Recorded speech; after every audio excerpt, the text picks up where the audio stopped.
Большая часть работы сделана, но еще не закончена. О внедрении результатов специальной оценки условий труда говорили на заседании Совета профсоюза «Профалмаз».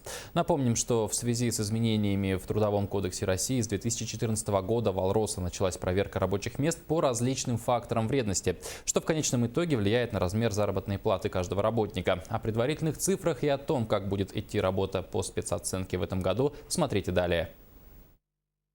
Не все прошло гладко, но в целом работа выполнена. Так отчитался о предварительных итогах оценки условий труда в Алроса заместитель председателя Профалмаза Константин Дегтярев.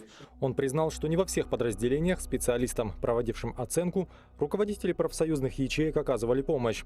Не все работники согласились и с выставленным классом вредности на рабочих местах. Кому-то показалось, что условия труда на их рабочем месте тяжелее. Из-за этого комиссиям пришлось проводить повторную оценку уже вместе с самими работниками.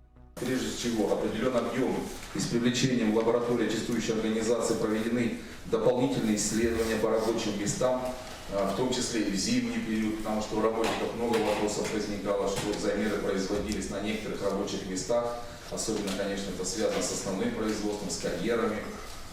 В летний период проводились замеры, в зимний картина совсем другая была, честно говоря. Некоторые повторные замеры показателей вредности, особенно сделанные в уличных условиях, действительно оказались заниженными.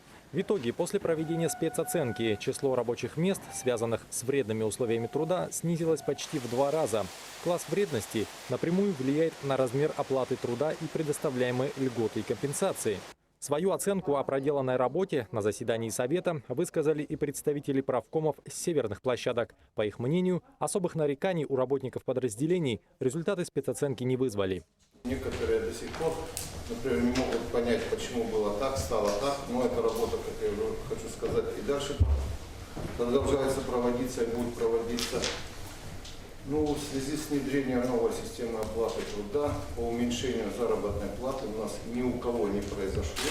Руслан Фаткулин, Алексей Меркулин, телеканал «Алмазный край».